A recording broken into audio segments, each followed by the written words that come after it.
اعوذ باللہ من الشیطان الرجیم بسم اللہ الرحمن الرحیم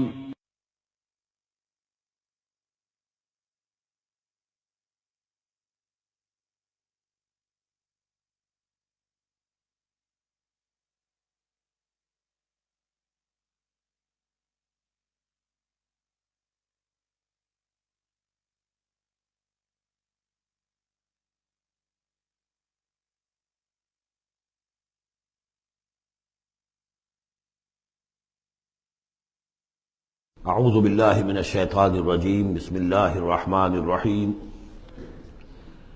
وعدکم اللہ مغانم کثیرۃ تاخذونها، اللہ تعالیٰ نے اے مسلمانوں تم سے وعدہ کیا ہے بہت سی غنیمتوں کا جو تمہیں حاصل ہوں گی۔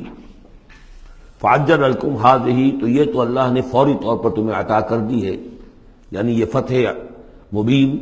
وکف ایدی الناس عنکم، اور لوگوں کے ہاتھ تمہاری جانب سے روک لیے، یعنی جنگ اگر ہوتی ظاہر بات ہے کہ قریش بھی پھر اگر اس میں اپنی قوت کا مظاہرہ کرتے تو کچھ نہ کچھ نقصان تو مسلمانوں کا بھی ہوتا۔ کف ایدی الناس عنکم، ان کے ہاتھ باندھ لیے اور روک لیے اللہ نے تم سے۔ وَلِتَكُونَ آیَةً لِّلْمُؤْمِنِينَ، اور تاکہ یہ اہل ایمان کے لیے ایک نشانی بن جائے۔ وَيَهْدِيَكُمْ صِرَاطًا مُسْتَقِيمًا، اور اللہ تعالیٰ اب تمہیں سیدھی راہ پر جو ہے گامزن کر دے، یعنی تمہاری جد و جہد کو، اجتماعی جو جد و جہد ہے تمہاری، اسے براہ راست تیر کی طرح سیدھا اب اس کے آخری ہدف اور منزل مقصود تک پہنچا دے۔ وَأُخْرَىٰ لَمْ تَقْدِرُوا عَلَيْهَا، اور کچھ اور بھی فتحیں ہیں جن کا ابھی تک تمہیں جس پر قدرت حاصل نہیں ہوئی ہے۔ قد احاط اللہ بہا، اللہ تعالیٰ ان کا بھی احاطہ کیے ہوئے ہے، یعنی یہ کہ اس کے فوراً بعد تمہیں ایک فتح ملے گی جو کہ خیبر کی ہوگی، کیونکہ یہ اس جو رکوع ہم نے دوسرا پڑھائے ہیں، تیسرا اس سے پہلے نازل ہوا ہے، اور یہ کہ پھر فتح مکہ ہونے والی ہے۔ اللہ تعالیٰ نے یہ تمام فتوحات جو اللہ کے تو علم میں ہے، اللہ کے نے ان کا احاطہ کیا ہوا ہے۔ وَقَالَ اللَّهُ عَلَىٰ كُلِّ شَيْءٍ قَدِيرٌ، اللہ ہر چیز پر قادر ہے۔ وَلَوْ قَاتَلَكُمُ الَّذِينَ كَفَرُوا لَوَلَّوُا الْأَدْبَارَ، اور اگر یہ کافر یعنی قریش مکہ تم سے جنگ کرتے تو لازماً پیٹ دکھا دیتے، پیٹ پھیر جاتے۔ ثُمَّ لَا يَجِدُونَ وَلِيًّا وَلَا نَصِيرًا، اور پھر نہ پاتے اپنے لیے کوئی حمایتی، کوئی مددگار۔ سنت اللہ التی قد خلت من قبل، یہ اللہ کی وہ سنت ہے، اس کا دستور ہے، اس کا قانون ہے کہ جو پہلے سے چلا آ رہا ہے، یعنی یہ کہ اللہ تعالیٰ اپنے رسولوں کی مدد کرتا ہے۔ تو اب رسول کے ساتھ اگر وہ جنگ پر آمادہ ہو گئے ہوتے تو یقیناً ان کو پیٹھ دکھانی پڑتی اور شکست ان کا مقدر بنتی۔ سنت اللہ التی قد خلت من قبل ولن تجد لسنت اللہ تبدیلا، اور نہیں پاؤ گے تم اللہ کی سنت اور اللہ کے دستور میں کوئی تبدیلی۔ وَهُوَ الَّذِي كَفَّ أَيْدِيَهُمْ عَنْكُمْ وَأَيْدِيَكُمْ عَنْهُمْ بِبَطْنِ مَكَّةَ، وہی ہے جس نے روک لیے ان کے ہاتھ تمہاری طرف بڑھنے سے اور تمہارے ہاتھ ان کی طرف بڑھنے سے۔ بِبَطْنِ مکہ، بیچ شہر مکے کے، یعنی مکے کی وادی میں اور مکے کے شہر میں اگر یہ جنگ ہوتی اور یہ خونریزی ہوتی، من بعد ان اسفرکم علیہم، اور یہ اللہ نے روک دیا اس کے بعد کہ اللہ نے تمہیں ان پر فتح دے دی تھی، یعنی کہ واقعتاً دل میں قریش شکست کھا چکے تھے، وہ سمجھ گئے تھے کہ ہمارے لیے مقابلہ ممکن نہیں ہے، ورنہ وہ صلح کبھی نہ کرتے۔ ان کے لیے تو یہ چیز گویا کہ بڑی موت سے بھی بڑھ کر جو تھی، بھاری تھی، کہ مسلمان جو ہے ان کے ساتھ ہم صلح کریں، انہیں تسلیم کر لیں، اور پھر یہ بھی طے کریں کہ اگلے سال آپ آئیے اور ہم 3 دن کے لیے تو یہ پورا مکہ خالی کر دیں گے، آپ یہاں جس طرح چاہے عمرہ کریں۔ یہ شرط بھی اس میں شامل تھی اگلے سال، لیکن اس سال آپ کو جانا پڑے گا، ہماری ناک جو ہے اتنی نہ کٹے کہ اسی سال آپ عمرہ کر لیں، لیکن یہ ہے کہ بہرحال آئندہ آپ آئیں گے۔ تو اس کے بعد کہ اللہ نے تمہیں ان پر فتح دے دی تھی۔ وَكَانَ اللَّهُ بِمَا تَعْمَلُونَ بَصِيرًا، اور جو کچھ تم کر رہے ہو اللہ اسے دیکھ رہا ہے۔ هُمُ الَّذِينَ كَفَرُوا وَصَدُّوكُمْ عَنِ الْمَسْجِدِ الْحَرَامِ، وہی لوگ ہیں، یعنی ان کے جرائم کا تذکرہ ہو رہا ہے جنہوں نے کفر کیا تو، اور تمہیں روکے رکھا مسجد حرام تک جانے سے۔ وَالْهَدْيَ مَعْكُوفًا أَن يَبْلُغَ مَحِلَّهُ، اور ہدی کے جو جانور لے کے گئے تھے مسلمان احرام کے ساتھ ساتھ، وہ ہدی کے جانور تھے کہ کعبے کے لیے نیاز کے یہ جانور ہیں، وہ رکے ہوئے تھے کہ وہ اپنی اصل جگہ پر یبلغ محلہ، کہ اس کا اصل مقام تو یہ تھا کہ کعبے جائیں، وہاں پر ان کا چڑھاوا چڑھایا جائے اور ان کو قربانی دی جائے، لیکن یہ کہ وہ رکے ہوئے تھے کہ وہاں تک نہیں پہنچ سکتے تھے۔ لیکن یہ اللہ نے کیوں ہاتھ روک لیے، ان کے ہاتھ تم سے، تمہارے ہاتھ ان سے کیوں روک لیے، جنگ کیوں نہیں ہونے دی، اس کی حکمت اب آ رہی ہے۔ وَلَوْلَا رِجَالٌ مُؤْمِنُونَ وَنِسَاءٌ مُؤْمِنَاتٌ، اگر نہ ہوتے مرد مومن اور عورتیں مومنات، لم تعلموہم، جنہیں تم نہیں جانتے تھے، ان تطؤوہم، اندیشہ تھا کہ تم انہیں بھی پیس ڈالتے. یعنی جب جنگ ہوتی ہے، بھٹی گرم ہو جاتی ہے، اس وقت تو تحقیق و تفتیش مشکل ہوتی ہے. اب وہ مسلمان کے جو ہجرت نہیں کر سکے، ان میں ضعفاء بھی تھے، ان میں مریض بھی تھے، ان میں عورتیں بھی تھیں جن کے لیے ممکن ہی نہیں تھا، جیسا کہ ہم سورہ نساء میں پڑھ چکے ہیں کہ جن کے لیے بالکل ممکن ہی نہیں تھا، اللہ تعالیٰ نے ان کو معاف کر دیا تھا. ہجرت نہیں کر رہے تب بھی اللہ ان سے مواخذہ نہیں کرے گا. تو اب وہ لوگ بھی موجود تھے مکے کے اندر. اب اگر یہ چکی چلتی تو پھر تو یہ پیس ڈالتی ان کو بھی. وَلَوْلَا رِجَالٌ مُؤْمِنُونَ وَنِسَاءٌ مُؤْمِنَاتٌ لَمْ تَعْلَمُوهُمْ أَن تَطْئُوهُمْ، تم جانتے ہی نہیں تھے، ہو سکتا ہے کہ تم انہیں بھی کچل دیتے. فَتُصِيبَكُم مِّنْهُمْ مَعَرَّةٌ، اور ان کے معاملے میں پھر تم پر ایک الزام آ جاتا، بغیر علم، اس کے بغیر کہ تمہیں کوئی علم ہو، تمہاری بے خبری میں تم پر الزام آتا کہ ان اہل ایمان نے آ کر اپنے اہل ایمان ساتھیوں کو بھی قتل کر دیا. لِيُدْخِلَ اللَّهُ فِي رَحْمَتِهِ، اللہ نے اسی لیے روک دیا اس جنگ کو اس وقت اور تمہیں فتح دے دی صلح کی شکل میں، تاکہ اللہ تعالیٰ داخل کرے اللہ تعالیٰ اپنی رحمت میں جس کو چاہے. وَلَوْ تَزَيَّنُوا لَعَذَّبْنَا الَّذِينَ كَفَرُوا مِنْهُمْ عَذَابًا أَلِيمًا، اگر وہ علیحدہ ہو چکے ہوتے، یعنی مسلمان اہل ایمان مرد اور عورتیں جو ہیں جو ابھی تک مقیم ہیں یہاں پر، اگر وہ یہاں سے نکل چکے ہوتے، علیحدہ ہو چکے ہوتے، تو پھر باقی یہاں صرف کفار رہ گئے ہوتے، تو ہم اسی وقت لَعَذَّبْنَا الَّذِينَ كَفَرُوا مِنْهُمْ عَذَابًا أَلِيمًا، تو ان کافروں کو ہم ابھی وہ بدترین عذاب کا مزہ چکھا دیتے. اس جعل الذین کفروا فی قلوبہم الحمیۃ حمیۃ الجاہلیہ، جب کافروں نے اپنے دلوں کے اندر ایک حمیت جو ہے، ایک بڑی غیرت اور حمیت کا معاملہ، لیکن وہ حمیت جاہلی تھی کہ ہم لوگ، اور کیسے ممکن ہے کہ ہم انہیں یہاں پر عمرہ کرنے دیں. یہ لوگ کہ جو بے دین ہو گئے، ان کے اعتبار سے تو بے دین تھے، جو ہم اپنے آبا و اجداد کے دین کو چھوڑ گئے، تو وہ جو نسل پرستی اور قوم پرستی ان میں تھی، اور آبا پرستی تھی، اور اپنی روایت پرستی تھی، اس کے بنا پر حمیت جاہلیت ان کے دلوں کے اندر اتنی کوٹ کوٹ کر بھری ہوئی تھی. اس جعل الذین کفروا فی قلوبہم الحمیۃ حمیۃ الجاہلیہ، انہوں نے حمیت جاہلی کو اپنے دلوں کے اندر راسخ کر لیا تھا. فانزل اللہ سکینتہ علی رسولہ وعلی المؤمنین، تو اللہ تعالیٰ نے اپنا طرف سے سکون نازل فرما دیا اپنے رسول پر صلی اللہ علیہ وسلم اور اہل ایمان پر. وَأَلْزَمَهُمْ كَلِمَةَ التَّقْوَىٰ، اور اللہ تعالیٰ نے ان پر لازم کر دیا تقویٰ کی بات کو، یعنی اللہ تعالیٰ نے تقویٰ کو ان پر لازم کر دیا. وَكَانُوا أَحَقَّ بِهَا، یقیناً وہ تقویٰ کے زیادہ حقدار بھی ہیں، وَأَهْلَهَا، اور واقعتاً تقویٰ کے اہل ہیں، ان کے اندر تقویٰ موجود ہے. وَكَانَ اللَّهُ بِكُلِّ شَيْءٍ عَلِيمًا، اور یقیناً اللہ تعالیٰ ہر چیز کا علم رکھتا ہے. لَقَدْ صَدَقَ اللَّهُ رَسُولَهُ الرُّؤْيَا بِالْحَقِّ، اب ایک شبہ کا ازالہ ہو رہا ہے کہ کچھ لوگوں کو یہ خیال پیدا ہوا ہوگا کہ رسول کا تو خواب بھی سچا ہوتا ہے اور وحی کے درجے میں ہے. حضور نے ہمیں فرمایا تھا کہ میں نے خواب دیکھا کہ ہم عمرہ کر رہے ہیں تو چلو، اور یہاں ہم عمرہ نہیں کر سکے تو رسول کا خواب جھوٹا ہو گیا. یہ اگر شک کسی کے دل میں پیدا ہوا تو اس کو ظاہر کر رہے ہیں کہ رسول کا خواب جھوٹا نہیں ہوا. یعنی یہ کہ اس میں جب حضور سے پوچھا بھی گیا، آپ نے تو فرمایا تھا کہ ہم عمرہ کریں گے، تو آپ نے فرمایا تھا یہ میں نے کب کہا تھا کہ اسی سال ضرور کریں گے، عمرہ کریں گے. چنانچہ اگلے سال وہ عمرہ ہوا. سن 7 میں اسے عمرہ قضا کہتے ہیں، جو صلح حدیبیہ میں طے ہو گیا تھا کہ اگلے سال آپ آئیے عمرہ کیجئے. تو عمرہ قضا جو ہے، یہ عمرہ چونکہ رہ گیا تھا، درمیان میں ہی بند ہو گیا، تو عمرہ قضا، اس عمرے کی قضا اگلے سال جو ہے سن 7 میں آپ نے دی. اور 3 دن تک قریش نے مکے کو خالی کر دیا، پہاڑوں پر چڑھ گئے، اور مسلمان 3 دن تک مکے کے اندر مقیم رہے. انہوں نے اپنے اطمینان سے عمرہ ادا کیا. تو فرمایا لقد صدق اللہ رسولہ الرؤیا بالحق، اللہ نے بالکل سچا دکھایا خواب اپنے رسول کو، اس میں قطعاً کسی جھوٹ کا شائبہ نہیں. لَتَدْخُلُنَّ الْمَسْجِدَ الْحَرَامَ إِنْ شَاءَ اللَّهُ آمِنِينَ مُحَلِّقِينَ رُؤُوسَكُمْ وَمُقَصِّرِينَ لَا تَخَافُونَ، تم اے مسلمانوں لازماً داخل ہوگے مسجد حرام میں انشاءاللہ پورے امن کے ساتھ، آمنین بے کھٹکے، محلقین رؤوسکم ومقصرین، اپنے سروں کو حلق بھی کراؤ گے اور قصر بھی کراؤ گے. سر منڈوا دینا احرام کھولتے ہوئے یہ گویا کہ حلق ہے، اور چھوٹے بال کر دینا یہ قصر ہے. تو محلقین رؤوسکم ومقصرین لا تخافون، اور تمہیں کوئی اندیشہ نہیں ہوگا. یعنی جو ہو گیا اگلے سال کہ بالکل مکہ خالی، کوئی اندیشہ نہیں، کوئی مٹ بھیڑ نہیں، کسی طرف سے کوئی تانا نہیں، کوئی بری بات بھی سننے میں نہیں آئی، اور وہ سب لوگ جو ہے وہ رہے اپنے پہاڑوں کے اوپر.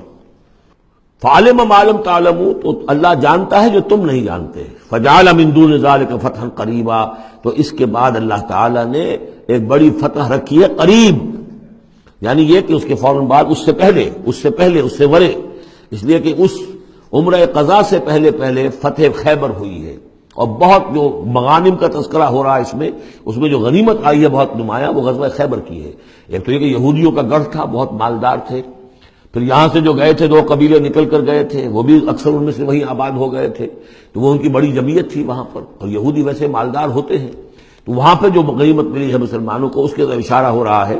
اللہ تعالیٰ نے اس سے پہلے کہ تم عمرہ قضا ادا کرو، اور جب تم داخل ہوگے مسجد حرام، اس سے پہلے جو ہے اللہ تعالیٰ تمہیں فتح دے گا، نصیب کرے گا۔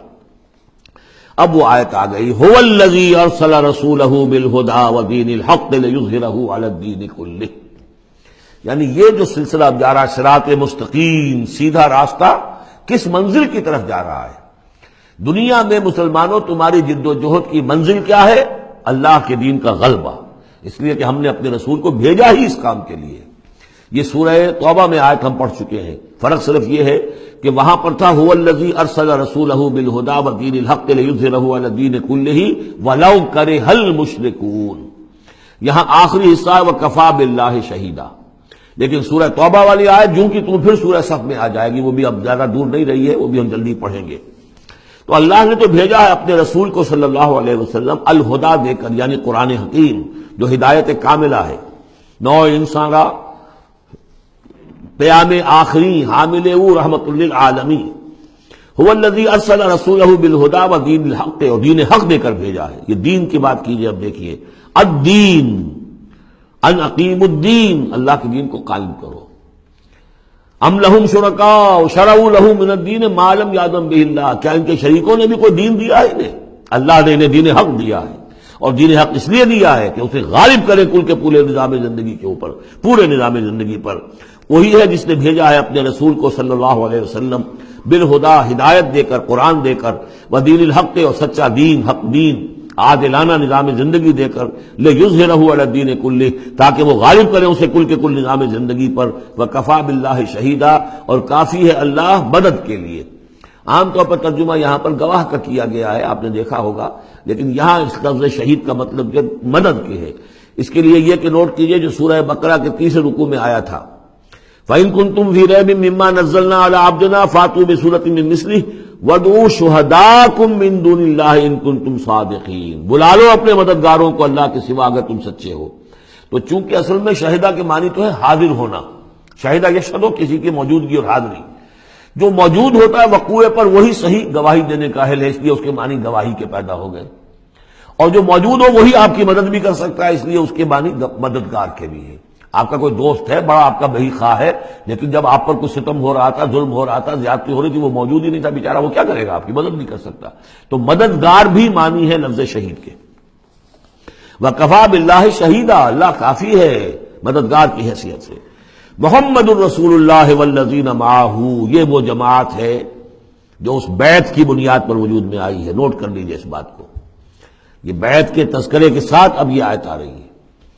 محمد الرسول اللہ صلی اللہ علیہ وسلم ایک بیعت تو وہ لیتے تھے کہ جو کوئی ایمان لاتا تھا، ایمان کی بیعت، لیکن جو آپ نے اہل مکہ سے کبھی نہیں لی، بلکہ وہاں تو جس نے بھی کہہ دیا اشہد ان لا الہ الا اللہ واشہد ان محمد رسول اللہ، کوئی فارمل ڈیکلیریشن، کوئی اور اس کے لیے کوئی سمبولک کوئی اقدام نہیں تھا، الا یہ کہ کوئی باہر سے آتا تھا تو بیعت ہوتی تھی۔ اس کے بعد آپ نے بیعت مکے میں 2 لی ہیں، بیعت عقبہ اولیٰ، بیعت عقبہ ثانیہ۔ اور بیعت عقبہ ثانیہ کی بیعت وہ ہے کہ جس سے اب وہ ایک جماعتی شکل بنی ہے، اس لیے کہ اس کے الفاظ کیا ہیں، متفق علیہ روایت ہے، یہ بخاری اور مسلم دونوں میں، راوی اس کے حضرت عبادہ بن ثابت رضی اللہ تعالیٰ عنہ۔ وہ بیعت کیا تھی؟ بایعنا رسول اللہ صلی اللہ علیہ وسلم علی السمع والطاعۃ فی العسر والیسر والمنشط والمکرہ وعلی اثرۃ علینا وعلی لا ننازع امر اہلہ وعلی ان نقول بالحق اینما کنا لا نخاف فی اللہ لومۃ لائم۔ ہم نے بیعت کی تھی اللہ کے رسول سے کہ آپ کا ہر حکم سنیں گے اور مانیں گے، اطاعت کریں گے، فی العسر والیسر، خواہ مشکل ہو اور خواہ آسانی ہو، والمنشط والمکرہ، خواہ ہماری طبیعت آمادہ ہو، خواہ ہمیں اپنی طبیعتوں پر جبر کرنا پڑے، وعلی اثرۃ علینا، خواہ ہم پر دوسروں کو ترجیح دی جائے۔ ہم کبھی نہیں کہیں گے کہ ہم آپ کے پرانے ساتھی ہیں، آپ نے بالکل ایک نووارد کو ہمارے اوپر امیر کیسے مقرر کر دیا، نہیں، اٹس یور پریروگیٹو، یہ آپ کا اختیار ہوگا، جس کو آپ چاہیں امیر بنائیں۔ وَعَلَىٰ أَلَّا نُنَازِلَ أَمْرَ أَهْلَهُ، جنہیں آپ والی امر بنا دیں گے، امیر بنا دیں گے، ان سے بھی ہم جھگڑیں گے نہیں، ان سے تعاون کریں گے، ان کی اطاعت کریں گے. جیسے کہ ایک اور حدیث میں حضور نے فرمایا من اطاعنی فقد اطاع اللہ ومن عصانی فقد عصى اللہ، جس نے میری اطاعت کی اس نے اللہ کی اطاعت کی، اور جس نے میری نافرمانی کی اس نے اللہ کی نافرمانی کی. ومن اطاع امیری فقد اطاعنی، جس نے میرے مقرر کردہ امیر کی اطاعت کی اس نے میری اطاعت کی. ومن عصى امیری فقد عصانی، جس نے میرے مقرر کردہ امیر کی نافرمانی کی اس نے میری نافرمانی کی.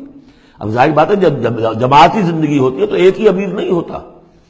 اب ایک فوج ہے، ایک سپہ سالار ہے، لیکن اور چھوٹے چھوٹے جو اس کے حصے ہیں، میمنہ پر کوئی اور ہے، میسرہ پر کوئی اور ہے، اب قلب پر کوئی اور ہے، چھوٹے چھوٹے کمانڈرز بھی تو ہیں. چھوٹی سی کمپنی ہے، پلاٹون ہے، پھر بٹالین ہے، بٹالین سے اوپر پھر ریجیمنٹ ہے. ہر جگہ پر جو ہے اس کے جو آفیسرز موجود ہیں، جو کمانڈرز موجود ہیں، ان سب کا سلسلے وار سب اطاعت کا نظام اگر نہیں ہوگا تو وہ فوج کہاں ہوئی. اس طرح ایک جماعت ہے، ایک پورے ملک کے اندر جماعت ہے، اس کا امیر ہے، تو اس کے کئی صوبائی اس کی شاخیں اس کے امیر ہیں، تو یہ تو نظام اس طرح چلے گا. تو یہاں پر وَعَلَىٰ أَن نَّقُولَ بِالْحَقِّ أَيْنَمَا كُنَّا، اور آخری بات جو تھی اس بیعت کے اندر کہ ہم جہاں کہیں بھی ہوں گے حق بات ضرور کہیں گے. مشورہ مانگا جائے گا مشورہ دیں گے. We will not hold back our opinions، ہم اپنی رائے دیں گے، حق بات کہیں گے جہاں کہیں ہوں گے. لیکن اس کے بعد جو فیصلہ ہوگا فَإِذَا عَزَمَ الْأَمْرُ، جیسا کہ ہم پڑھ چکے ہیں، جب فیصلہ ہو جائے تو پھر یہ کہ اللہ اور اس کے رسول کی اطاعت لازم ہے. تو فرمایا یہ محمد رسول اللہ والذین معہ کی جو جماعت بنی ہے اس شکل میں، اس قتال کے مرحلے کے شروع ہونے سے پہلے، منہج انقلاب نبوی میں اقدام کا مرحلہ جب آیا ہے، پیسو ریزسٹنس جب ایکٹیو ریزسٹنس میں چینج ہو رہی ہے، تو اب وہ ایک نظم جماعت کی شکل ہے، اور وہ بیعت عقبہ ثانیہ کی بنیاد پر وجود میں آیا. محمد رسول اللہ والذین معہ اشداء علی الکفار رحماء بینہم. اللہ کے رسول، یہ اس میں دو طرح ترجمے اس کے کیے جاتے ہیں. محمد اللہ کے رسول ہیں، یہ ایک جملہ پورا ہو گیا. والذین معہ اشداء علی الکفار رحماء بینہم، اور جو ان کے ساتھ ہیں وہ کافروں پر بہت بھاری ہے اور آپس میں بہت رحم دل ہے. اور ایک ترجمہ یہ بھی ہے کہ محمد رسول اللہ والذین معہ، یہ سب مل کر مبتدا بنی. اللہ کے رسول محمد اور جو ان کے ساتھ ہیں ان سب کی شان یہ ہے کہ اشداء علی الکفار رحماء بینہم، وہ کفار کے حق میں بڑے سخت ہیں لیکن آپس میں بہت رحم دل ہے، رحیم ہے، شفیق ہے. یہ ہم پڑھ چکے ہیں سورہ مائدہ میں بھی. اذلۃ علی المؤمنین اعزۃ علی الکافرین، اہل ایمان کے حق میں وہ بہت ہی نرم خو ہو، حلقہ یاراں تو بریشم کی طرح نرم، رزم حق و باطل ہو تو فولاد ہے مومن. یہ شان جو ہے بندہ مومن کی قرآن مجید میں دو جگہ آئی ہے. تراہم رکعا سجدا یبتغون فضلا من اللہ ورضوانا، تم دیکھو گے ان کو کبھی سجدے میں گرے ہوئے ہوں گے اور کبھی رکوع کر رہے ہوں گے، وہ اپنے رب کے فضل کے متلاشی رہتے ہیں ہر دم ہر آن، اور اللہ کی رضا چاہتے ہیں. سیماہم فی وجوہہم من اثر السجود، اور ان کی جو نشانی ہے وہ ان کے چہروں میں جو اثرات پیدا ہوتے ہیں سجدے سے. سجدے سے عام طور پر تو خیال یہ ہوتا ہے کہ یہی جو گھٹا پڑ جاتا ہے یہی سجدے کا نشان ہے، لیکن اس کے علاوہ بھی نمازیوں کے چہرے میں ان کی نماز کی ایک کیفیت ہوتی ہے، نورانیت ہوتی ہے کہ جو ان کے چہروں کے اندر موجود ہوتی ہے. ذالک مثلہم فی التوراۃ، یہ ہے ان کی مثال اور تمثیل جو تورات میں آئی تھی. ومثلہم فی الانجیل، اور انجیل میں جو ان کی مثال دی گئی تھی وہ یہ ہے کزرع اخرج شطأہ، جیسے ایک کھیتی وہ اپنا پٹھا نکالتی ہے، فآزرہ، پھر اسے گاڑھا کرتی ہے، فاستغلظ، اور فاستوى، اس کو مضبوط کرتی ہے اور پھر اسے گاڑھا کرتی ہے، فاستوى علی سوقہ، پھر اپنی نال پر کھڑی ہو جاتی ہے. چھوٹی سی کوئی کوپل پھوٹتی ہے، پھر وہ بڑھتی ہے، نرم سی ہے، پھر ذرا اس کا جو تنا بنتا ہے اس کے اوپر پھر کھڑی ہو جاتی ہے سیدھی. یہ جس طریقے سے درجہ بدرجہ یہ جو زراعت ہو رہی ہے، یہ کھیتی ہو رہی ہے، اس کا نتیجہ کیا نکلتا ہے؟ یعجب الزراع، جو زراعت کرنے والا ہے، جو کاشتکار ہے اسے بڑی بھلی لگتی ہے. آیا آج دیکھا اپنی کھیتی کو اپج آئی ہے، نکل آئی ہے، اس کے بعد یہ کیا بڑھ رہی ہے، پک رہی ہے، اب کھیتی لہرا رہی ہے، اس کے اوپر سٹے آ گئے ہیں. یعجب الزراع لیغیظ بہم الکفار، تاکہ اس سے دل جلے کافروں کا. اب یہاں اس سے واضح ہو گیا یہاں زراع کون ہے. یہ کھیتی صحابہ کرام کی کھیتی ہے جو پھل رہی ہے، پھول رہی ہے، اور اس کا کاشتکار کون ہے؟ محمد الرسول اللہ صلی اللہ علیہ وسلم. تب حضور کے ساتھ آپ کو معلوم ہے کہ جب انتقال ہوا ہے ابو طالب کا تو وہ مشکل 125 آدمی تھے، 150 آدمی تھے. آپ کی ایسی پوزیشن بھی نہیں تھی کہ اپنے بل پر مکے میں رہ سکتے، اس لیے طائف گئے تھے. کوئی آلٹرنیٹ بیس مل جائے، میں وہاں منتقل کر دوں اپنی اس دعوت کا اور اپنی اس تحریک کا مرکز. لیکن یہ کہ وہاں سے خالی ہاتھ آنا پڑا تھا. ایک وہ دور تھا کہ جس میں پھر ایک مشرک کی امان لے کر مکے میں داخل ہو سکے، مطعم بن عدی کی. آج ایک دور یہ ہے کہ 1400 یا 1800 آدمی جو ہے وہ بیعت موت کی ہے انہوں نے، اور ان کو اس پر جو ہے ملال ہے کہ دم کر صلح کیوں کی ہے. ان کی جو حمیت ایمانی ہے اور غیرت ایمانی ہے وہ ملال اس پر ہے. وہ جان بچنے کی کوئی خوشی نہیں ہے انہیں. وہ تو کہہ کہ ہم نے دم کر کیوں صلح کریں، ہم اپنی جانیں دینے کے لیے تیار ہیں. کھیتی جو ہے اوپر چل رہی ہے. تو فرمایا کزرع اخرج شطأہ فآزرہ فاستغلظ فاستوى على سوقه يعجب الزراع ليغيظ بهم الكفار وعد الله الذين آمنوا وعملوا الصالحات منهم مغفرة وأجرا عظيما. اللہ نے وعدہ کیا ہے ان لوگوں سے جو ایمان لائے اور نیک عمل کیے، ان میں سے جو واقعتاً جنہوں نے ایمان اور عمل صالح کا حق ادا کر دیا کہ ان کے لیے مغفرت بھی، اجر عظیم بھی ہے. یہاں جو مولانا عثمانی صاحب نے حاشیہ لکھا مجھے بہت پسند آیا کہ اگرچہ حضور کے سارے ساتھی جو ہیں وہ سب کے سب وہی تھے کہ جو ایمان اور عمل صالح کا حق ادا کر چکے تھے، پھر بھی منہم کی ایک قید لگا کر گویا کہ ان کو یہ بات بتا دی گئی ہے کہ اصل معاملہ ہے کہ موت تک انسان قائم رہے اس پر، مبادا بعد میں کہیں کسی کے اندر کوئی تزلزل پیدا ہو جائے. ورنہ یہ کہ اگر کسی کو اس طرح کا یقین دلا دیا جائے تو اس سے تو یہ کہ پھر اطمینان پیدا ہو جائے گا. ہونا یہ چاہیے کہ آخری وقت تک ڈرتا رہے آدمی، بین الخوف والرجا کی کیفیت رہے کہ کہیں ایسا نہ ہو کہ میں پھر کہیں آج جس مقام پر اللہ نے مجھے پہنچا دیا ہے کہیں پاؤں پھسل جائے. مغفرت و اجر عظیم کا اللہ نے وعدہ فرمایا. اب یہ سورہ مبارکہ آ گئی، سورۃ الحجرات. میں ابتدا میں عرض کر چکا ہوں کہ اس کی حیثیت ایک ضمیمے کی ہے. جوڑا ہے سورہ فتح اور سورہ محمد، اور وہ بالکل اپنے اس کے ترتیب کے اعتبار سے بالکل صحیح جوڑا ہے. یہ در حقیقت سمجھیے کہ سورہ فتح کی چند آیات کی مزید وضاحت ہے. مثلا سورہ فتح میں ہم نے یہ پڑھا تھا وَلِتُعَزِّرُوهُ وَتُوَقِّرُوهُ، اللہ کے رسول کی تعظیم، توقیر، ان کی مدد، ان کی نصرت یہ تمہارے لیے لازم ہے. پھر ہم نے ابھی پڑھا اہل ایمان کے لیے تمہیں رحم دل ہونا چاہیے، اہل ایمان کے لیے تمہارا طرز عمل جو ہے وہ بہت ہمدردانہ، نیک، بھلائی کا، خیر خواہانہ ہونا چاہیے. یہ ساری چیزیں جو ہے اس میں اب سامنے آ رہی ہیں. اور دوسرے یہ کہ یہ جو اب دین کے غلبے کی جد و جہد ہے اس کے لیے جہاد کی اہمیت کیا ہے دین کے اندر، اس کی اصل حیثیت کیا ہے، اس کو بھی اس سورہ مبارکہ میں واضح کیا گیا. تو سورہ حجرات کل 18 آیات ہیں، 2 رکوعوں پر مشتمل ہے. لیکن جیسا کہ میں نے عرض کیا تھا مسلمانوں کی جو اجتماعی زندگی، معاشرتی زندگی ہونی چاہیے، مسلمانوں کا مسلمانوں کے ساتھ کیسا سلوک ہونا چاہیے، مسلمانوں کا کیا رویہ ہونا چاہیے محمد الرسول اللہ صلی اللہ علیہ وسلم کے ساتھ، اور پھر یہ کہ اسلامی ریاست کی بنیاد کیا ہے، دستوری بنیاد کیا ہے، اور اس کی اصل میں اساس جو ہے وہ کس چیز پر قائم ہے، یہ ساری چیزیں اس سورہ مبارکہ میں بیان ہوئی ہیں. بسم اللہ الرحمن الرحیم. یا ایھا الذین آمنوا لا تقدموا بین یدی اللہ ورسولہ واتقوا اللہ ان اللہ سمیع علیم.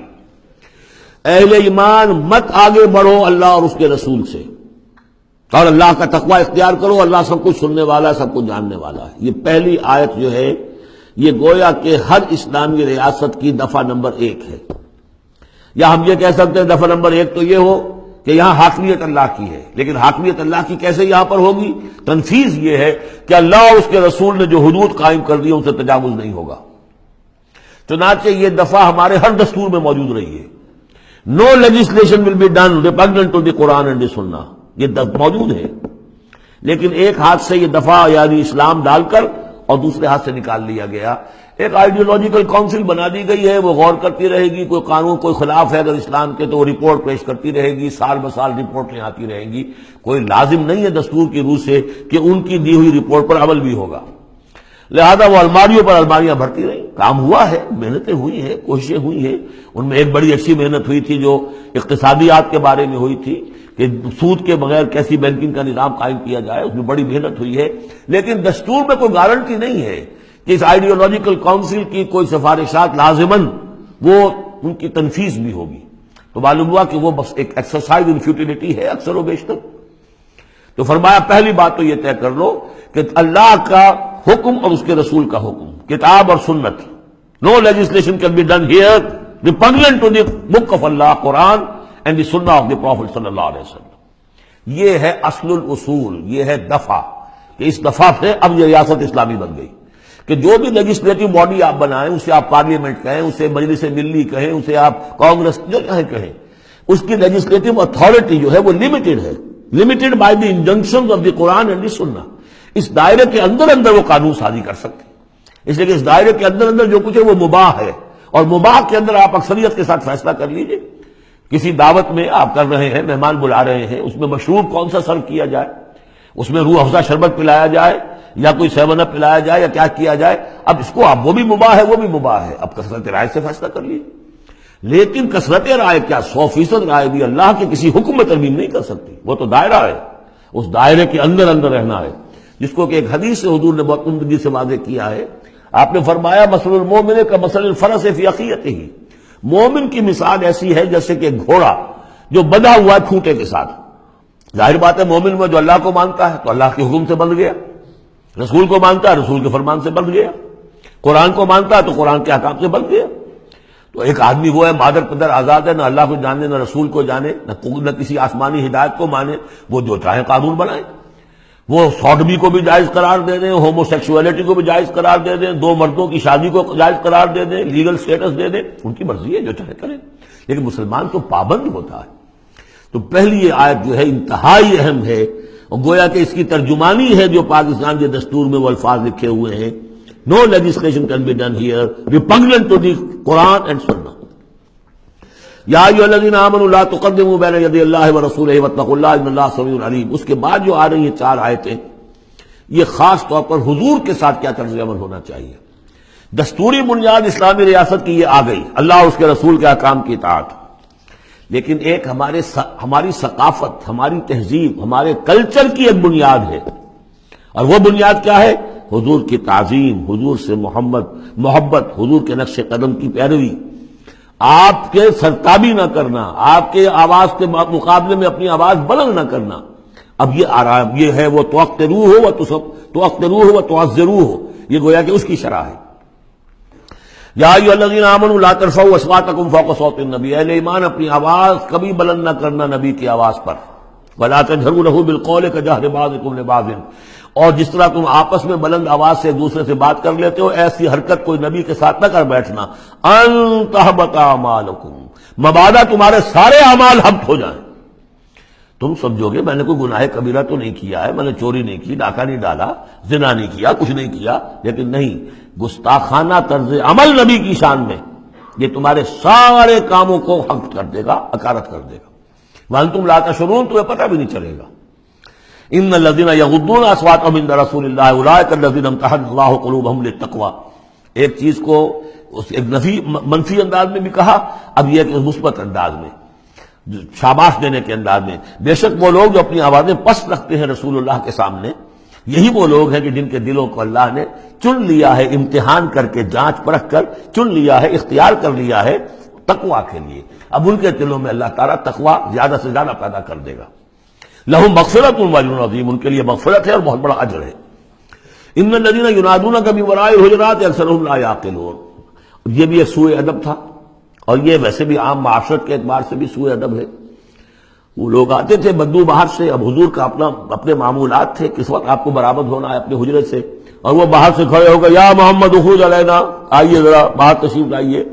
فرمایا ان الذین ینادونک من وراء الحجرات، بے شک وہ لوگ جو آپ کو پکارتے ہیں دیواروں کے پیچھے سے، حجرات کے باہر سے، اکثرهم لا یعقلون، ان میں سے اکثر وہ ہے جو عقل نہیں رکھتے۔ وَلَوْ أَنَّهُمْ صَبَرُوا، اگر وہ صبر کرتے حتیٰ تخرج الیہم، کہ آپ خود برآمد ہوتے اپنی حجرے سے، تشریف لاتے باہر، لَكَانَ خَيْرًا لَهُمْ، یہ ان کے حق میں بہت بہتر تھا۔ وَاللَّهُ غَفُورٌ رَحِيمٌ، اللہ غفور اور رحیم ہے۔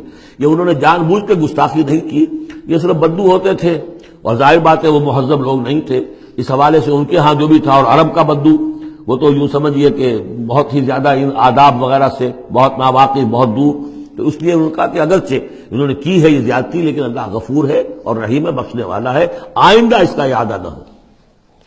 اس کے بعد 8 احکام آ رہے ہیں مسلمان معاشرے کو مضبوط اور مربوط رکھنے کے لیے، اس لیے کہ اقامت دین کی جد و جہد، غلبہ دین کی جد و جہد، اگر یہ جماعت مضبوط نہیں ہے، مستحکم نہیں ہے، مربوط نہیں ہے، تو ظاہر بات ہے جدوجہد کمزور ہوگی. اور اس کے اندر رکھنے کہاں سے پیدا ہو سکتے ہیں؟ 2 بڑے حکم اور 6 چھوٹے حکم. ویسے وہ چھوٹے کس وجہ سے کہہ رہا ہوں وہ بھی میں آپ سے عرض کر دوں گا. اس لیے کہ وہ ایک آیت میں 3 جمع کیے، اور یہاں پہلے جو 2 بڑے حکم آ رہے ہیں ان کے لیے مستقل آیات نازل ہوئی. بڑے احکام میں سے پہلا کیا ہے؟ یا ایھا الذین آمنوا ان جاءکم فاسق بنبأ فتبینوا ان تصیبوا قوما بجہالۃ فتصبحوا علی ما فعلتم نادمین. اہل ایمان، اگر تمہارے پاس کوئی فاسق شخص آئے جو متقی نہیں ہے، وہ آئے کوئی بڑی خبر لے کر، اطلاع لے کر، فتبینوا، تو تحقیق کر لیا کرو. اس کی خبر پر کوئی اقدام نہ کر گزرنا. ہو سکتا ہے وہ غلط بات بتا رہا ہو تمہیں کہ فلاں قبیلہ جو ہے حملے کی تیاری کر رہا ہے، تو تم پہلے اسے پری ایمپٹ کرنے کے لیے فوری طور پر تم حملہ کر دو. نہیں، فتبینوا، تحقیق کر لیا کرو. ان تصیبوا قوما بجہالۃ، مبادا تم جا پڑو کسی قوم پر نادانی میں، حملہ کر بیٹھو کسی قوم کے اوپر، کسی قبیلے کے اوپر نادانی میں. فتصبحوا علی ما فعلتم نادمین، اور پھر تمہیں ہونا پڑے جو کچھ کہ تم نے کیا ہو اس پر نادم. اس لیے یہ کہ افواہوں پر کوئی اقدام نہ کیا جائے. ہاں خبر لانے والا صدیق اکبر ہو رضی اللہ تعالیٰ عنہ، بات دوسری ہے. لیکن یہ کہ جو شخص جو ہے قابل اعتماد نہیں ہے، اس کا کردار، اس کی زندگی جو ہے اس طرح کی نہیں ہے، تو اس کے بارے میں اس کی رائے ہوئی کسی خبر پر فوراً کوئی اقدام درست نہیں ہوگا. اس کی پوری طرح تحقیق کرو، تفتیش کرو. اور ایسا ہی ہوتا ہے اکثر و بیشتر کہ یہ جو افواہوں کے اوپر اقدام کر دیے جاتے ہیں، ان سے بڑے بڑے جھگڑے شروع ہو جاتے ہیں، بڑی بڑی جنگیں شروع ہو جاتی ہیں. وَاعْلَمُوا أَنَّ فِيكُمْ رَسُولَ اللَّهِ، اور دیکھو تمہارے مابین اللہ کے رسول ہیں. یہ اس سے کیا مراد ہے؟ یعنی محمد صلی اللہ علیہ وسلم اللہ کے رسول ہیں، لیکن یہ تم میں سے بعض خواتین کے شوہر بھی ہیں، بعض اشخاص کے داماد بھی ہیں، بعض کے خسر بھی ہیں. یہ رشتے ہیں کہ نہیں؟ بعض کے بھتیجے بھی ہیں. تو اگرچہ ان کے رشتے ہیں، لیکن ازواج کو بھی سمجھنا چاہیے کہ یہ صرف میرے شوہر نہیں، یہ اللہ کے رسول ہیں. بڑا فرق ہوگا اگر صرف شوہر سمجھ کر کوئی معاملہ کیا، اور لیکن یہ کہ یہ حیثیت نگاہ میں نہ رہے کہ اللہ کے رسول ہے.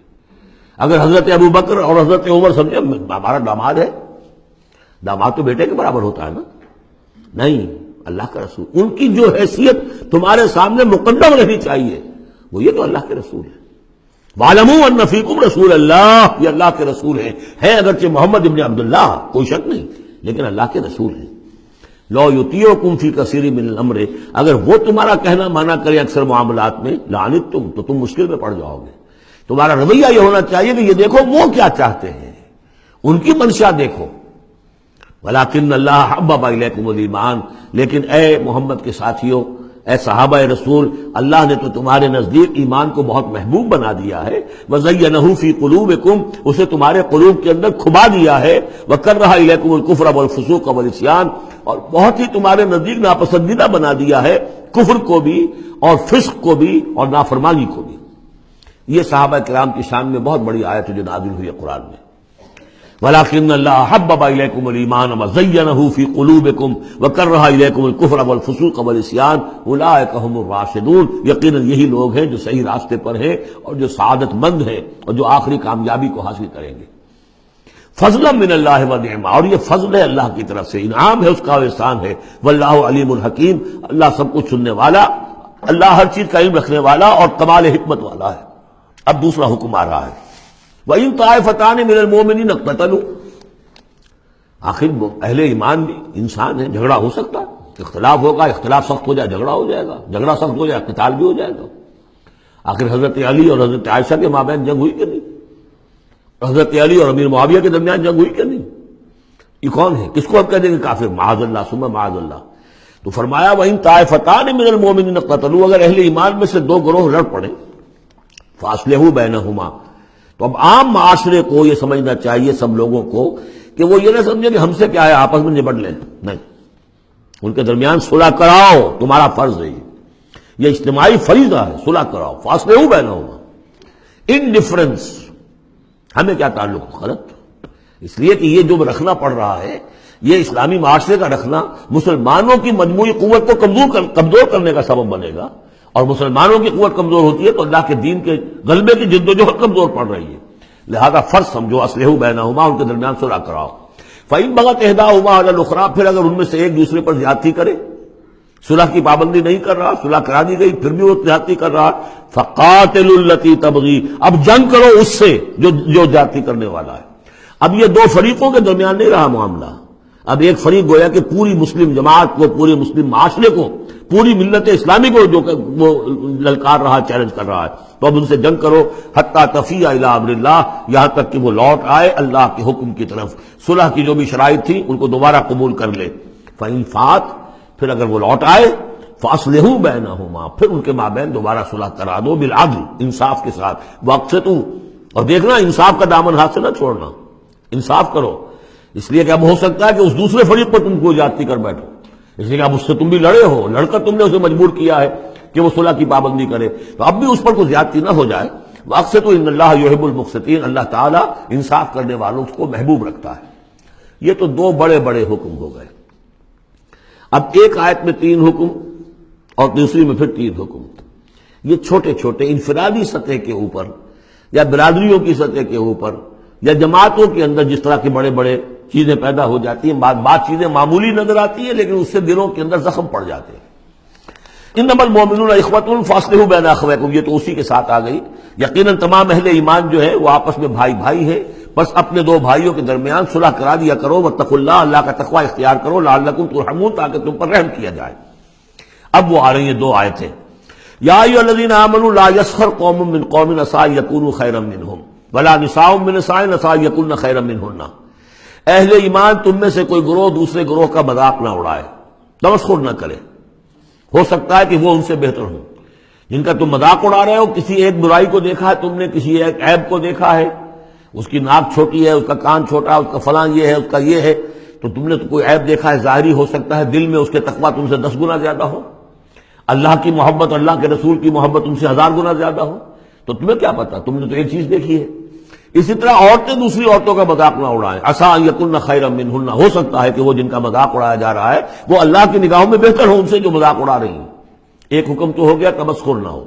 ولا تلمزوا انفسکم، اپنے آپ کو عیب نہ لگاؤ، اپنے آپ کو عیب لگانا یعنی اپنے بھائیوں پر عیب نہ لگاؤ، آخر وہ تمہاری ہی اس ملت کا فرد ہے، امت کا فرد ہے، تو اس کو عیب لگا تو تمہیں عیب لگا، اس لیے فرمایا بہت ہی بلیغ الفاظ ہے، ولا تلمزوا انفسکم ولا تنابزوا بالالقاب، اور لوگوں کے چڑانے والے نام نہ رکھ لیا کرو، کسی جماعت کا نام کچھ اور ہے، اس کو چڑانے کے لیے نام کچھ اور رکھ لیا گیا ہے، یا اور کسی فرد کے لیے، کسی گروہ کے لیے، تو یہ جو ہے ایک دوسرے کے اوپر اس طریقے سے ڈال دینا اور نام ان کے اوپر کہ جو ان کو پسندیدہ نہیں ہے، یہ 3 کام ہو گئے، ایک آیت میں روکا گیا۔ اس کی وجہ سے اکثر ایسا ہوتا ہے، کبھی ایک دوست آپ ایک خاص قسم کا مذاق اس سے کر رہے ہیں یا کسی لفظ سے اس کو چھیڑتے ہیں، 100 دفعہ وہ سن لیتا ہے، کوئی اثر نہیں ہوتا، کسی وقت کوئی عجیب کیفیت ہوتی ہے اس کی کہ اس کے دل میں جا کر زخم کی طرح لگ جاتا ہے اور پھر وہ دل کا رشتہ ٹوٹ جاتا ہے، اور ایک ایسی جو ہے اس کے اندر گرہ پڑ جاتی ہے تو کھولے نہیں کھل سکتی۔ لہذا محتاط رہو۔ بئس الاسم الفسوق بعد الایمان، ایمان کے بعد تو برائی کا نام بھی برا ہے، کیوں ان چیزوں میں جا رہے ہو؟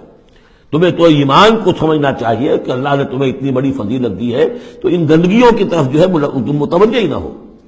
ومن لم یتوب فاولئک هم الظالمون، اور جو باز نہیں آئیں گے تو وہی ہے کہ جو ظالم ہے اللہ کی نگاہ میں۔ تو ترغیب بھی ہے، تشویق بھی ہے، سمجھانے کا انداز بھی ہے، اور ڈانٹ ڈپٹ بھی ہے، باز نہیں آؤ گے تو اللہ کی نگاہ میں پھر تم ظالم ہو۔ اگلی آیت میں پھر 3 چیزیں، وہ پہلی 3 چیزیں رو در رو ہوتی ہیں آمنے سامنے، اور یہ 3 چیزیں وہ ہیں جو غیب میں ہوتی ہیں، پیچھے پیچھے ہوتی ہیں۔ یا ایھا الذین آمنوا اجتنبوا کثیرا من الظن ان بعض الظن اثم، اہل ایمان زیادہ ظن کرنے سے بچو، خام خواہ گمان بٹھا لینا کسی کے بارے میں، جب تک کہ کوئی بات ظاہر نہ ہو جائے، کسی کی طرف سے کوئی روش یا رویہ یا کوئی اقدام جو ہے واضح طور پر سامنے نہ آ جائے، اپنے دل میں خام خواہ کوئی اس کے بارے میں جس کو ہم کہتے ہیں سوء ظن پیدا کر لینا، ان بعض الظن اثم، بعض ظن جو ہے وہ تو گناہ کے درجے تک پہنچ جائیں گے، اس لیے کہ تم نے اپنے دل میں بات بٹھا لی ہے حالانکہ اس میں وہ شے ہے ہی نہیں، لہٰذا یہ تمہاری طرف سے گویا کہ ایک تہمت ہو رہی ہے اس کے اوپر، قلبی طور پر تو تہمت ہو گئی۔ ولا تجسسوا، اور دوسری بات یہ ہے کہ ایک دوسرے کے حالات کی ٹوہ میں نہ رہو۔ بہرحال اسلامی ریاست ہوگی تو جاسوسی کا ایک محکمہ بھی ہوگا، وہ تو اپنی جگہ پر ہے، لیکن افراد کی سطح پر خام خواہ فلاں اس گھر میں کیا ہو رہا ہے، کیوں ہو رہا ہے، یہ دونوں بھائیوں کے معاملات کیا ہیں، کیا وجہ ہے، لڑائی کیوں نہیں ہوتی ان میں، کچھ لوگوں کی ہوتی ہے، تلاش میں رہتے ہیں ایسی چیزوں کی۔ ولا تجسسوا، تجسس مت کرو۔ ولا یغتب بعضکم بعضا، اور تم میں سے کوئی دوسرے کی غیبت نہ کرے، کسی کے پیٹھ پیچھے غیر موجودگی میں اس کی کوئی برائی نہ بیان کرے، چاہے وہ برائی بالفعل اس میں ہو حضور سے پوچھا گیا کہ حضور اگر برائی اس میں ہو، آپ نے فرمایا تبھی تو غیبت ہے، اگر برائی ہے نہیں تو تہمت ہو گئی، وہ تو غیبت سے دوہرا جرم ہو گیا۔ لیکن یہی ہے کہ کسی مسلمان بھائی کی غیر موجودگی میں اس کی کوئی برائی بیان نہ کی جائے۔ اَيُحِبُّ أَحَدُكُمْ أَن يَأْكُلَ لَحْمَ أَخِيهِ مَيْتًا، کیا تم میں سے کوئی شخص اسے پسند کرے گا کہ وہ اپنے کسی مردہ بھائی کا گوشت کھائے؟ فَكَرِهْتُمُوهُ، یہ تو تمہیں بہت برا لگا، بہت گھن آیا، یہ کیا بات کہہ دی اللہ تعالیٰ نے؟ کوئی شخص چاہے گا یہ کہ اپنے مردہ بھائی کا گوشت کھائے؟ لیکن یہ اخلاقی سطح پر یہی کام تم کرتے ہو۔ غیبت جو ہے اخلاقی سطح پر یہی ہے۔ کیوں؟ کہ جو شخص موجود نہیں ہے آپ اس کی عزت پر حملہ کر رہے ہیں۔ اگر وہ موجود ہوتا اپنا دفاع کرتا، لیکن موجود نہیں، دفاع نہیں کر سکتا، وضاحت کرتا، آپ کو غلط بات سمجھ میں آئی، آپ نے ٹھیک نہیں سمجھا ہے، آپ کو اطلاع صحیح نہیں ملی ہے، آپ 100 طرح سے اپنی حفاظت کرتا اپنی عزت کی، اور چونکہ موجود نہیں ہے آپ نے جیسے مردہ بھائی کی لاش پڑی ہے جیسے چاہو موٹی جو ہے کاٹ لو، لیکن اگر وہ زندہ ہو تو تمہیں قریب آنے دے گا۔ یہی ہے مثال۔ اَيُحِبُّ أَحَدُكُمْ أَن يَأْكُلَ لَحْمَ أَخِيهِ مَيْتًا فَكَرِهْتُمُوهُ فَاتَّقُوا اللَّهَ إِنَّ اللَّهَ تَوَّابٌ رَحِيمٌ، اور اللہ کا تقوی اختیار کرو، اللہ تواب ہے، توبہ کا بہت قبول فرمانے والا، اور رحیم ہے، بہت رحم فرمانے والا۔ تیسرا حصہ اس سورہ مبارکہ کا جو آ رہا ہے یہ عظیم ترین مضامین پر مشتمل ہے۔ ابھی تک معاملہ سارا یا ایھا الذین آمنوا یا ایھا الذین آمنوا یا ایھا الذین آمنوا، آپ نے دیکھا یہ یوں سمجھیے کہ 12 آیات میں 5 مرتبہ یا ایھا الذین آمنوا آ چکا ہے، اور ہم نے دیکھا مکی صورتیں اتنی لمبی جو ہے یا ایھا الذین آمنوا کا صیغہ وہاں ہے ہی نہیں، لیکن یہ آیت آ رہی ہے یا ایھا الناس،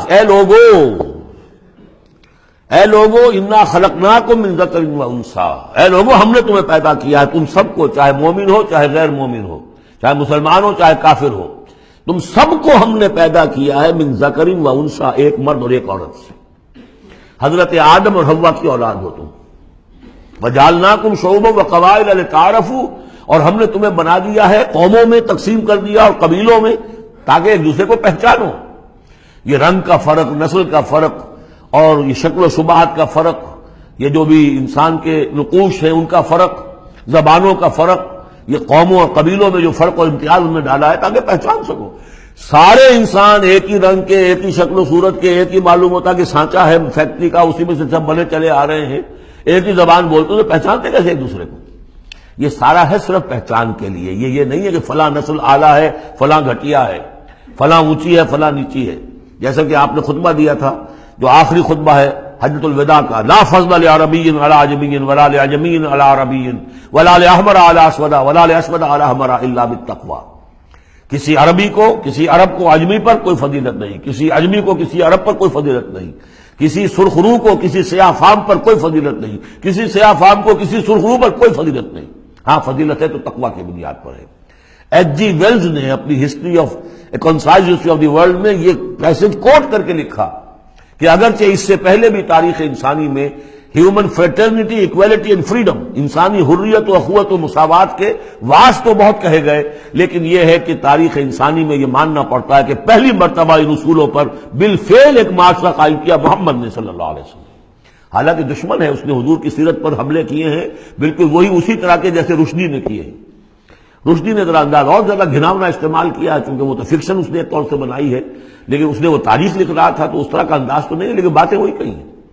اس کے باوجود اس بات کو ماننے پر مجبور ہو گیا کہ واقعہ یہ ہے کہ محمد نے، وہ تو رسول اللہ تو نہیں مانتا، کہ یہ ماننا پڑتا ہے کہ پہلی مرتبہ for the first time in history he established a society based on these principles of human fraternity, equality and freedom. اگرچہ جو تازہ ایڈیشن ہے اس کتاب کا concise history of the world, اس میں سے یہ پیسج نکال دیا ہے، اب تو ایڈیٹرز اور ہیں، البتہ پرانا ایڈیشن کہیں یونیورسٹی سے لیجیے، لائبریری سے، اور وہاں سے آپ کو وہ مل جائے گا پیسے۔ یا ایھا الناس انا خلقناکم من ذکر و انثی وجعلناکم شعوبا وقبائل لتعارفوا، یہ تعارف کے لیے، ان اکرمکم عند اللہ اتقاکم، یقیناً تم میں سب سے زیادہ باعزت اللہ کے نزدیک وہ ہے جو سب سے بڑھ کر متقی ہے۔ ان اللہ علیم خبیر، یقیناً اللہ تعالیٰ سب کو جاننے والا اور باخبر ہے۔ قالت الاعراب آمنا، اب ایک اور بہت اہم بات آ گئی۔ اسلامی معاشرہ اور اسلامی ریاست کی جو شہریت ہے اس کی بنیاد کیا ہے؟ ایمان یا اسلام؟ ایمان تو دل میں ہے، چھپی ہوئی شے ہے، ویریفائبل نہیں ہے یا نہیں ہے، کیسے معلوم ہوگا؟ دنیا میں جو آپ کو قانون بنانا ہے، دنیا میں جو معاشرہ بنانا ہے، دنیا میں جو ریاست بنانی ہے، اس میں کون شامل ہوگا؟ اس کی ساری بنیاد اسلام پر ہے، ایمان پر نہیں ہے۔ لیکن آخرت میں سارا دار و مدار ایمان پر ہے، اسلام پر نہیں ہے۔ آپ جو ہیں یہاں کی ابھی سینسس ہوگا آپ کے ملک میں، آپ مسلم لکھا ہوا ہے آپ کے خانے میں مسلم، لیکن یہ کہ اس کی بنا پر اللہ کے ہاں چھوٹ نہیں ہو جائے گی، اللہ دیکھے گا ایمان بھی تھا کہ نہیں۔ ان اللہ لا ينظر الى صورکم ولا الى اموالکم ولکن ينظر الى قلوبکم واعمالکم، اللہ تمہاری صورتوں اور اموال کو نہیں دیکھتا، تمہارے دلوں اور اعمال کو دیکھتا ہے۔ تو یہ جو ایمان اور اسلام کا فرق ہے، اسلامی ریاست اسلامی معاشرے کی اس بحث میں اہم ترین ہے۔ اس کی بنیاد ایمان پر نہیں ہے، اسلام پر ہے۔ اس کے لیے بیان کیا کیا؟ قالت الاعراب آمنا، یہ بدو کہہ رہے ہیں ہم ایمان لے آئے۔ قل لم تؤمنوا، اے نبی ان سے کہہ دیجئے تم ہرگز ایمان نہیں لائے ہو۔ لم تؤمنوا ہے، یہ نفی جہاد باللم ہو رہی ہے، فعل مضارع پر لم لا کر تاکید ہو جاتی ہے۔ ما آمنتم نہیں، لم تؤمنوا، تم ہرگز ایمان نہیں لائے ہو، ولکن قولوا اسلمنا، یوں کہو کہ ہم اسلام لے آئے ہیں، ہم مسلمان ہو گئے، ہم نے اطاعت قبول کر لی۔ وَلَمَّا يَدْخُلِ الْإِيمَانُ فِي قُلُوبِكُمْ، ابھی تک ایمان تمہارے دلوں میں داخل نہیں ہوا۔ وَإِن تُطِيعُوا اللَّهَ وَرَسُولَهُ، لیکن اگر تم اللہ اور اس کے رسول کی اطاعت کرتے رہو گے، لَا يَلِدْكُم مِّنْ أَعْمَالِكُمْ شَيْئًا، اللہ تعالیٰ تمہارے اعمال میں سے کوئی کمی نہیں کرے گا۔ ان اللہ غفور الرحیم، اللہ غفور الرحیم ہے۔ یعنی قانون تو یہی بنتا ہے، اصول تو یہ بنتا ہے، جب تک ایمان دل میں نہ ہو تو کسی کا کوئی عمل قبول نہ ہو۔ لیکن اللہ غفور ہے، رحیم ہے، اس کی شان غفاری اور اس کی شان رحیمی کے صدقے سے اللہ نے تمہیں یہ رعایت دی ہے کہ اگر نفاق نہ ہو، چاہے ایمان ابھی دل کے اندر راسخ نہیں ہے، لیکن اللہ اور اس کے رسول کی اطاعت کرتے رہو، اگرچہ یہ اطاعت ہوگی total obedience, partial obedience is no obedience, it has to be total. ادخلوا فی السلم کافہ، اسلام میں بھی جزوی داخلہ جو ہے قبول نہیں ہے، پورا کا پورا ہم تل سموچے۔ لیکن بہرحال اسلام تو یہ ہے۔ اب اگر تم جاننا چاہو کہ مومن کسے کہتے ہیں تو سن لو، اس کی ڈیفینیشن یہ آ گئی۔ اب یہ میں نے سورہ انفال کے دوران بھی اس کو وضاحت کیا تھا کہ اس کے دو حصے جو اس ڈیفینیشن کے، سورہ انفال میں دوسری آیت، دوسری تیسری، اور ادھر آخر سے پہلی آیت جو ہے اس میں ان کو دونوں کو علیحدہ کر دیا گیا۔ یہ ہے گویا کہ comprehensive definition of a Muslim, of a مومن۔ Who is a مومن؟ انما المؤمنون الذين آمنوا بالله ورسوله ثم لم يرتابوا، مومن تو بس صرف وہ ہے جو ایمان لائے اللہ پر اور اس کے رسول پر، پھر شک میں ہرگز نہیں پڑے۔ لم يرتابوا، پھر وہی جہاد میں لم، ہرگز کوئی شک نہیں پیدا کیا، یعنی یقین بن گیا، ایمان دل کے اندر راسخ ہو گیا۔ جیسے کہ فرمایا صحابہ کرام کے بارے میں، وَلَٰكِنَّ اللَّهَ حَبَّبَ إِلَيْكُمُ الْإِيمَانَ وَزَيَّنَهُ فِي قُلُوبِكُمْ، تمہارے دلوں میں کھما دیا اس نے۔ جب تک ایمان دل میں داخل نہیں ہوا، دل میں راسخ نہیں ہوا، صرف زبان پر ہے آمنت باللہ وملائکتہ وکتبہ ورسلہ، یہ اسلام ہے۔ بنی الاسلام علی خمس، اس میں یقین قلبی شامل نہیں ہے۔ شہادت اللہ الہ الا اللہ وان محمد رسول اللہ، زبان سے گواہی کہ اللہ کے سوا کوئی معبود نہیں اور محمد اللہ کے رسول ہے، وإقام الصلاۃ وإیتاء الزکوٰۃ وصوم رمضان وحج البیت۔ اس لیے کہ ایمان ذرا کسی اور شے کا نام ہے۔ وہ ایمان کیا ہے؟ اس کے دو حصے کر دیے۔ اب یہ اس شہادت سے نیچے یقین قلبی والی بات ایڈ ہو جائے اور ادھر عمل میں جہاد ایڈ ہو جائے تو 7 چیزیں ہوں گی تو اب یہ مومن شمار ہوگا۔ 5 چیزیں تو اسلام وہ تو ہونی ہے۔ مومن جو ہے وہ مسلم تو ہوگا ہی لا محالہ، لیکن اس سے اوپر کی منزل ہے تو 2 چیزیں اور بڑھ جائیں گی۔ وہ کیا ہے؟ انما المؤمنون الذين آمنوا بالله ورسوله ثم لم يرتابوا وجاهدوا باموالهم وانفسهم في سبيل الله، اور جہاد کریں اپنے مالوں کے ساتھ اور اپنی جانوں کے ساتھ اللہ کی راہ میں۔ اولئک هم الصادقون، یہ لوگ ہیں جو سچے ہیں، دعوی ایمان میں سچے ہیں۔ کہنا آسان ہے آمنت باللہ وملائکتہ وکتبہ، لیکن واقعتاً ایمان ہے یا نہیں اس کا جائزہ لے لو۔ جیسا کہ میں نے عرض کیا، باطل کے نظام کے تحت زندگی گزارتے ہوئے اگر اس کو ذہناً قبول کیا ہوا ہے، اس کی چاکری کر رہے ہیں، اسی کی خدمت کر رہے ہیں اور اپنی توانائیاں صرف کر رہے ہیں اسی نظام کے تحت پھلنے اور پھیلنے اور پھولنے میں، زیادہ کمائیں، زیادہ بڑے گھر میں رہیں، زیادہ شاندار محل ہو، زیادہ ہماری کار لمبی ہو، ہمارا یہ ہو، ہمارا وہ ہو، سارا دن رات اور سارا خون پسینہ اسی کام کے لیے ہوا، وہ مومن نہیں ہو سکتا۔ غلبہ باطل کے تحت انڈر پروٹیسٹ رہنا پڑے گا، ایسے رہنا ہوگا جیسے کہ جیل میں انسان رہتا ہے۔ الدنیا سجن المومن و جنت الکافر، اور یہ کہ اپنی توانائی میں سے منیمم سبسسٹنس لیول پر جو آپ کے وجود کو برقرار رکھنے کے لیے ناگزیر ہو، اس حد تک تو اپنے وقت اور توانائی اور اپنی قوت اور صلاحیت میں لگائیں آپ اپنے اور اپنے اہل و عیال کی ضروریات پوری کرنے کے لیے۔ باقی سارا وقت، ساری صلاحیت، ساری قوت اللہ کے دین کو غالب کرنے کی جد و جہد، نظام باطل کو جڑ سے اکھیڑ کر پھینک کر اور اللہ کے دین کو قائم کرنے کی جد و جہد۔ اگر یہ نہیں ہے، اگر یہ نہیں تو بابا پھر سب کہانیاں ہیں، پھر یہ اسلام کا دعویٰ ہے۔ اسلام تو ہے، مانے گا تم دنیا میں تم مسلمان عورت سے شادی کر سکتے ہو، مسلمان باپ کی وراثت تمہیں مل جائے گی، قانونی حقوق سارے تمہارے مسلمانوں کے ہوں گے، اسلامی ریاست میں تم مکمل شہری شمار ہو جاؤ گے، لیکن مومن شمار نہیں ہوگے اللہ کے ہاں۔ قالت الاعراب، یہ آیات تو ایسی ہیں کہ یہ یاد کر لیجئے آج کی رات۔ قالت الاعراب آمنا قل لم تؤمنوا ولكن قولوا اسلمنا، معلوم ہوا علیحدہ کر دیا ہے، بالکل واحد مقام ہے یہ قرآن مجید کا جس میں اسلام اور ایمان کو یوں کر دیا علیحدہ، کہ ایک گروہ ایسا بھی تھا جس کے بارے میں کہا گیا ایمان تمہارے دلوں میں تاحال داخل نہیں ہوا۔ البتہ اس آیت سے بعض لوگوں کو یہ مغالطہ ہو جاتا ہے کہ یہ منافقین کی بات نہیں ہے، اس لیے کہ منافقین کا تو کوئی عمل قبول نہیں اللہ کے ہاں۔ یہاں کہا جا رہا ہے کہ اگر تم اللہ اور اس کے رسول کی اطاعت کرتے رہو گے اللہ تمہارے اعمال میں کوئی کمی نہیں کرے گا۔ تاریخی پس منظر سمجھ لیجئے، جب اللہ تعالیٰ نے عرب میں حضور کو غلبہ عطا کر دیا، اذا جاء نصر اللہ والفتح ورأیت الناس يدخلون فی دین اللہ افواجا، اب ظاہر بات ہے کہ تمام قبائل کے اندر بیٹھ کر مشورے ہوئے، it's no use continuing resistance, اب تو بہرحال فیصلہ الفتح محمد کو ہو گئی ہے، اب ہم مقابلہ نہیں کر سکتے، کوئی اور راستہ نہیں، جاؤ اور جا کر وفد بھیجو اور اطاعت قبول کر لو اور اسلام قبول کر لو۔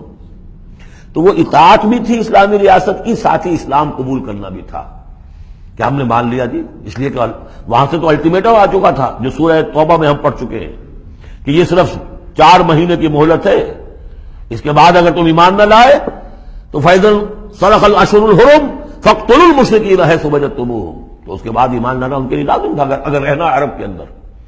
لیکن یہ کہ ان میں 3 طرح کے لوگ تھے، ایسے بھی یقیناً تھے جو خلوص دل سے ایمان لائے، ایسے بھی لوگ تھے جو دھوکہ دینے کے لیے ایمان لائے، جان بچانے کے لیے۔ یہ 2 ہو گئی ویلیوز، پازیٹو اور نیگیٹو۔ بیچ میں پازیٹو اور نیگیٹو کے مابین ایک زیرو لیول آتا ہے۔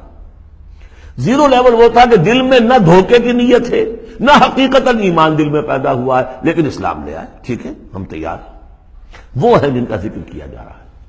قالت الاعراب آمنا قل لم تؤمنوا ولكن قولوا اسلمنا، تم یہ کہو کہ ہم اسلام لے آئے، ولما يدخل الايمان في قلوبكم، ابھی تک ایمان تمہارے دلوں میں داخل نہیں ہوا۔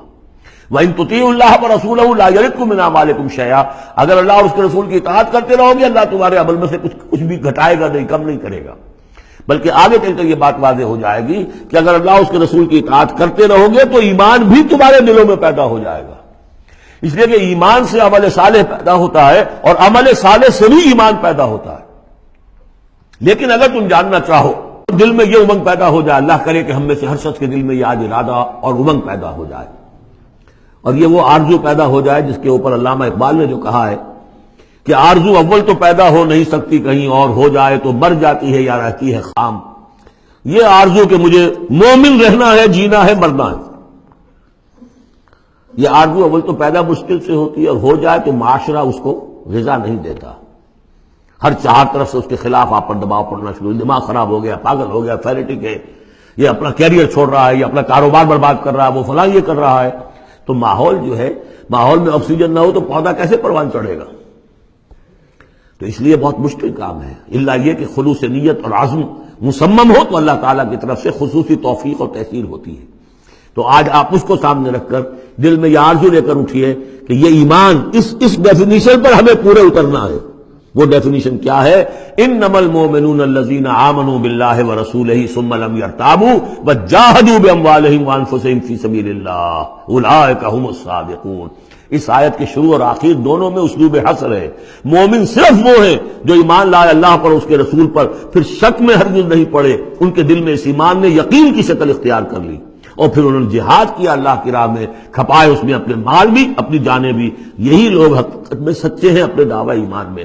اللہم ربنا اجعلنا منہم، اللہم ربنا اجعلنا منہم، یہی صادقون ہیں جن کے بارے میں سورہ توبہ میں ہم آیت پڑھ کر آئے ہیں، کونوا مع الصادقین، صادقین کے ساتھ ہو جاؤ۔ تلاش کرو کوئی صادقین ہے دنیا میں اس وقت کہ نہیں۔ اور حضور نے یہ خبر دی ہے، لا تزال فی امتی طائفۃ قائمین علی الحق، میری امت میں ہمیشہ ایک گروہ ضرور موجود رہے گا جو حق پر قائم ہوگا۔ تلاش کرو اور تلاش کر کے کونوا مع الصادقین، ان میں شامل ہو، ان کے ساتھ شامل ہو جاؤ، ان کے دست و بازو بنو۔ ظاہر بات ہے جمعیت کے بغیر، جماعت کے بغیر وہ اقامت دین کیسے ہوگی؟ وہ اظہار دین الحق علی الدین کلہ کیسے ہوگا؟ محمد رسول اللہ والذین معہ حزب اللہ بن گئے تھے، تبھی تو دین قائم ہوا نا۔ اب وہ ساری کیفیات جو سورہ حجرات میں آئیں۔ قل اتعلمون اللہ بدینکم، اب یہ نوٹ کر لیجئے، جن لوگوں کے دلوں میں وہ ایمان نہیں تھا، وہ اسلام لانے پر حضور پر اپنے احسان جتایا کرے، حضور دیکھیے ہم تو لڑے بھرے بغیر اسلام لے آئے، تو ہمارا تو حق زیادہ ہونا چاہیے۔ وہ ہماری ہریانے کی زبان میں یہ کہاوت ہے، تھوتھا چنا باجے گھنا، وہ چنا جو اندر سے کھوکھلا ہو چکا ہو اس کی آواز زیادہ ہوتی ہے، برتن خالی ہوگا تو آواز کھنکھنانے کی آتی ہے، برتن کے اندر پانی پڑا ہوا ہو تو پھر اس طرح کی آواز نہیں آتی۔ تو ایمان سے خالی تھے، اس لیے وہ اپنی ایمان کے دعوے ذرا زیادہ کرتے تھے۔ قل اتعلمون اللہ بدینکم، تو اپنے دین کا جو اس طرح سے بڑھ چڑھ کر باتیں کرتے ہو تو اللہ کو بتانا چاہتے ہو، جتلانا چاہتے ہو اپنا دین، واللہ یعلم ما فی السماوات وما فی الارض۔ اگر تمہیں ایمان حاصل ہوتا تو تم یہ جانتے کہ اللہ تو جانتا ہے جو کچھ کے آسمانوں میں اور زمین میں ہے۔ ایک بندہ مومن کے لیے تو یہ کہنے کی ضرورت ہی نہیں، واللہ بکل شیء علیم، اللہ تو ہر چیز کا علم رکھتا ہے۔ یمنون علیک ان اسلموا، اے نبی آپ پر احسان دھر رہے ہیں کہ ہم اسلام لے آئے۔ قل لا تمنوا علی اسلامکم، اے نبی سے کہہ دیجئے مجھ پر اپنے اسلام کا کوئی احسان مت دھرو، بل اللہ یمن علیکم، بلکہ اللہ تم پر احسان دھرتا ہے، ان ہداکم للایمان ان کنتم صادقین، کہ اس نے تمہیں ایمان کے راستے پر ڈال دیا ہے اگر تم سچے ہو۔ جب اسلام پر آ گئے ہو تو ایمان کے راستے پر چڑھ گئے ہو، اگر سچے ہو گے تو اب ایمان تمہارے اندر پیدا ہو جائے گا۔ اطاعت رسول کرتے رہو گے، اطاعت اللہ الہی کرتے رہو گے، نمازیں پڑھو گے، روزے رکھو گے، زکوٰۃ دو گے خوش دلی کے ساتھ، تو ان اعمال کی بدولت ان کی نورانیت تمہارے قلوب کے اندر اترے گی اور اس سے تمہارے اندر ایمان پیدا ہو جائے گا۔ دیکھیے یہاں لفظ اسلام آیا تھا، پھر یمنون علیک ان اسلموا، یہ آپ پر احسان دھر رہے ہیں کہ وہ اسلام لے آئے۔ قل لا تمنوا علی اسلامکم، اے نبی کہہ دیجیے مجھ پر اپنے اسلام کا احسان مت دھرو، بل اللہ یمن علیکم، بلکہ یہ تو اللہ تم پر احسان دھر رہا ہے، ان ہداکم للایمان، کہ یہ جو تمہیں اسلام لانے کی توفیق دے دی اس نے، تو اس نے گویا کہ ایمان کی سڑک پر ڈال دیا، تمہیں اس راستے پر ڈال دیا ہے کہ جو ایمان تک لے جائے گی۔ ان کنتم صادقین، اگر تم اپنے اسلام میں صادق ہو۔ ہاں اسلام منافقانہ لائے ہو تو بات اور ہے، دل میں عداوت ہے، دشمنی ہے صرف جان بچانے کے لیے، اگر نیت یہی ہے تو پھر تو ظاہر بات ہے کہ نہ اسلام ہے اور نہ ایمان ہے، اگرچہ قانون پھر بھی مسلمان مانے جائیں گے۔ منافقین بھی آخری وقت تک مسلمان مانے گئے۔ منافقین جو ہے، یہاں تک کہ رئیس المنافقین عبداللہ ابن ابی کی نماز جنازہ حضور نے پڑھائی ہے۔ یہ تو غزوہ تبوک کے بعد ہوا، پھر کہ منافقین کو ننگا بھی کیا گیا، اور مسجد جو انہوں نے بنائی تھی مسجد ضرار وہ گرا بھی دی گئی، وہ سب کچھ ہوا، بعد میں ہوا، پہلے نہیں۔ غزوہ تبوک تک کا معاملہ یہ تھا کہ پردہ پڑا ہوا تھا۔ بل اللہ یمن علیکم ان ہداکم للایمان ان کنتم صادقین ان اللہ یعلم غیب السماوات والارض، یقیناً اللہ تعالیٰ جانتا ہے آسمانوں اور زمین کی تمام چھپی ہوئی چیزیں، غائب اور غیب اللہ کے علم میں ہے، واللہ بصیر بما تعملون، اور جو کچھ تم کر رہے ہو اللہ اسے دیکھ رہا ہے۔ بارک اللہ لی ولکم فی القرآن العظیم ونفعنی وإیاکم بالآیات والذکر الحکیم۔